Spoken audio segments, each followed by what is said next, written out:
আছেন, আশা করি আখেরি মোনাজাত করে যাবেন। আমি আপনাদের সম্মুখে মাওলানা আব্দুল্লাহ পশ্চিমবঙ্গ কলিকাতা বড় কষ্ট করে বড় মেহনত করে পরিশ্রম করে কমিটি সাজিয়েছেন জান্নাতের বাগান। তাদের দীর্ঘদিন মেহনত, একদিন নয় দুই দিন নয়, ওঠা নামা করেছি, হাওয়াই জাহাজে এসেছি, আবার এখান থেকে জাহাজে গিয়েছি। কষ্ট কম হয়েছে, টাকা বেশি লাগে, কিন্তু শরীরের জারকিন বেশি, টাকা খরচা কম, শরীরের জাকাত দানি। আল্লাহ পাক শক্তি দিয়েছে, বরদাস্ত করে আপনাদের খেদমতে আল্লাহ কবুল করেছে। এই জন্য নবী আমার বলেন, আরবি ভাষায় যদি একটা জমলা জবানে বলা যায় তবে আল্লাহর ভোজে শুকরিয়া আদায় হয়ে যায়। সকলে আমার সঙ্গে পাঠ করেন, আলহামদুলিল্লাহি রাব্বিল আলামিন। আলহামদুলিল্লাহি রাব্বিল আলামিন। একটা কথা পৌঁছাবো, ধর্ম কাকে বলা হয় পৌঁছাবো।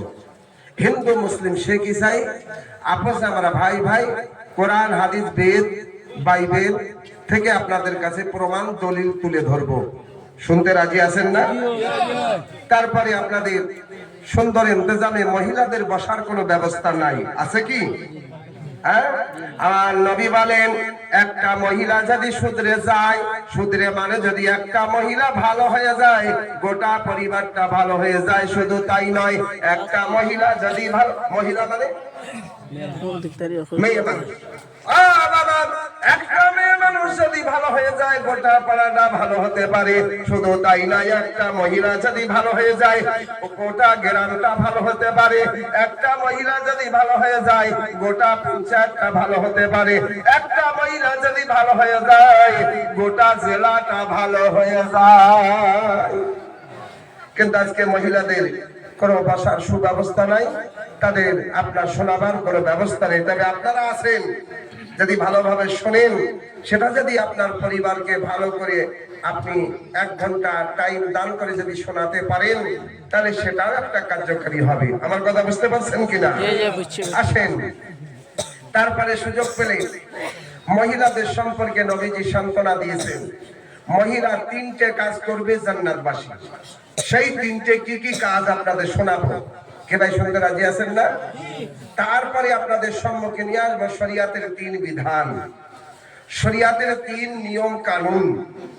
যদি কিনা সুযোগ পাওয়া যায় তারপরে আপনাদের সম্মুখে নিয়ে আসবো বিশেষ করে যে হাদিস পাকের মধ্যে আমার উম্মতে মুহাম্মাদের জন্য 63 বছর ধরে কান্না করেছেন। সেই কান্নার ভিতরে কেঁদে কেঁদে নবী আমার একটা হাদিস বর্ণনা করেছেন, যেটা বুখারী শরীফ আম্মা জান আয়েশা সিদ্দিকা হতে বর্ণিত। একটু বলবেন না সুবহানাল্লাহ? শোনাবো আপনাদের সম্মুখে। আপনার শোনার টাইম আছে না? একবার হাত তুলে বলেন কাদের কাদের টাইম নাই। একটা দুটো থাকতে পারে। নামাতুহু ওয়া নুসাল্লি আলা রাসূলিল কারীম, আম্মা বাদ। আউযু বিল্লাহি মিনাশ শাইতানির রাজীম। বিসমিল্লাহির রহমানির রহিম। ইন্নাদ দীনা ইনদাল্লাহিল ইসলাম। সাদাকাল্লাহুল আলিয়্যুল আযীম ওয়া সাদাকাল্লাহু মাওলানা নবিয়ুল কারীম। এরপরে ওয়াথর মুবিন ধর্ম সম্পর্কে লিখেছে।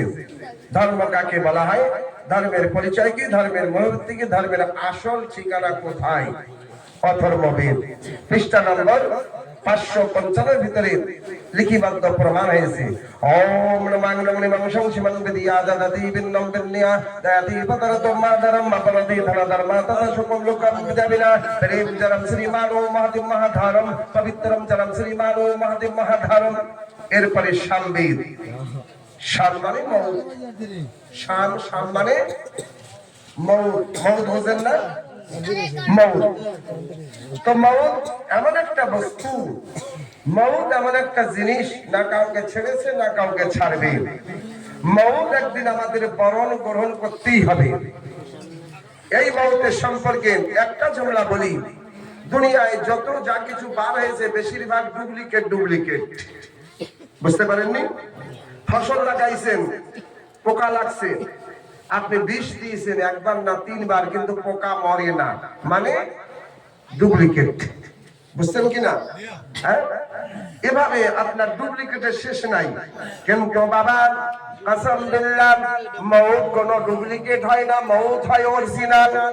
আজ মরলে কাল 2 দিন। ভুল বললাম নাকি?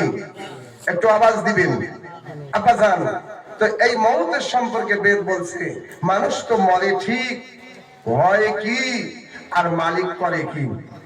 পৃষ্ঠা নম্বর 303। ওম নমঃ নমঃ সংসিমং বিদায় হরণং, ওম নমঃ নমঃ সংসিমং জটাই মরণং, ওম নমঃ নমঃ সংসিমং সুপুরি বাহনং। আপনারা মনে মনে করতেছেন আব্দুল্লাহ চতুর্বেদী, কোন যে ভাষা তুই পড়িস, তোর ভাষা তুই বুঝিস, আমরা তো বুঝতেই পারছি না, কেমন কেমন লাগে। কিন্তু তার জমা করলে আপনার প্রাণ ঠান্ডা হয়ে যাবে। একটু বলবেন না সুবহানাল্লাহ? কিন্তু চার্জা নাই। আচ্ছা না থাক, কিন্তু আপনারা তো আছেন, এটাই দেখে খুব খুশি। আপনাদের মহল দেখে খুব ভালো লাগছে। এরপরে অজুর্বেদ ঋষিমণি লিখেছেন, আমি মালিককে কেমন চিনব, মহাপূর্বর কিভাবে পূজা দিব। বাবা মুসলমান, আজকে জলসান হাফেজ কারি মুফতি মুহাদ্দিস পীর কেবলা এসেছেন। আম মুসলমান দেওয়ানা ও মাওলানা বলে দেন, আমরা মহান আল্লাহর ইবাদত কোন তরিকাতে করব। বিশ্বের এলাকার মুসলমান এলো, আসার পরে বলে, ও মুহাদ্দিস বলেন, বলে দেন আমরা মহান আল্লাহ পাকের ইবাদত কোন তরিকাতে করব।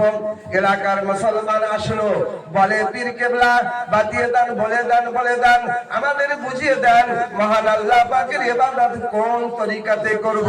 এলাকার আলেম উলামা মাওলানা মুহাদ্দিস মুফতি আপনার পীর কেবলা বলবেন, জগতের মুসলমান রে, আমার আল্লাহ পাকের ইবাদত আদম নবীর তরিকাতে হবে না, মুসা নবীর তরিকাতে হবে না, দাউদ নবীর তরিকাতে হবে না।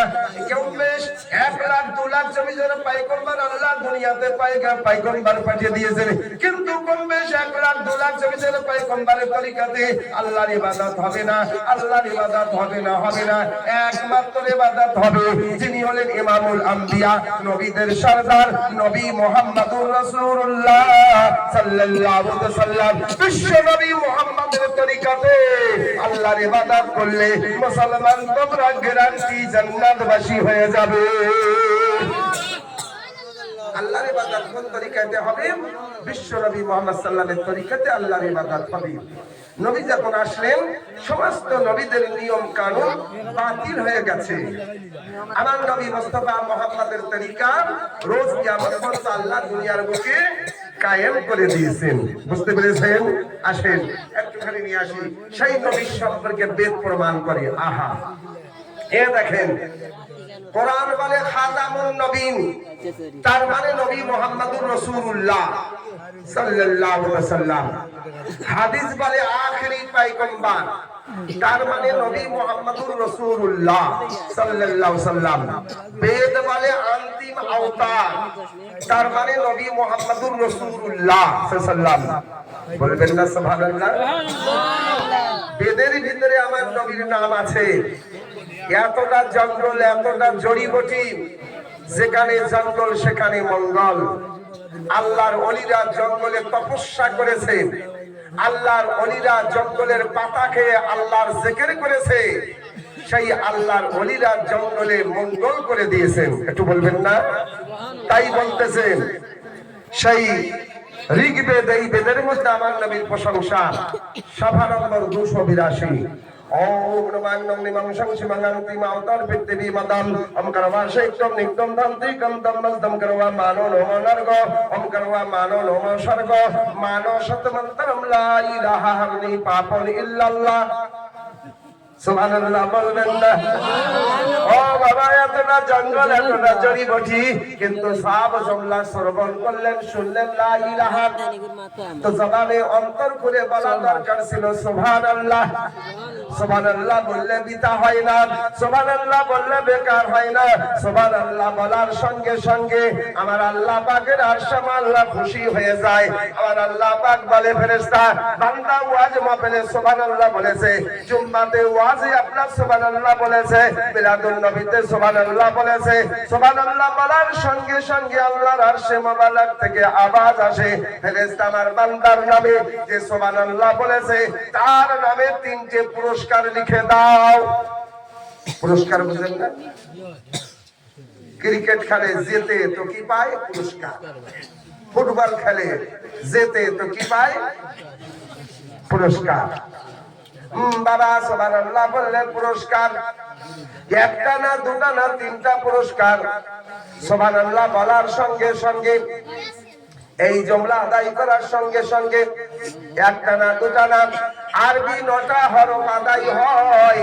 এই 9টা হরফ আদায় করার সঙ্গে সঙ্গে নামে আমল নামে ফেরেশতা 90টা নেকি লিখে দেয়। গুনাহ করে বেশি, কথা বুঝতে পারেননি? আর যুবকের তো গুনার কোনো ভয়ই লাগে না, তাই গুনার রং হলো কালো। আব্বা জান, তাহলে গুনার রং বুঝলাম কালো আর নেকির রং বুঝলাম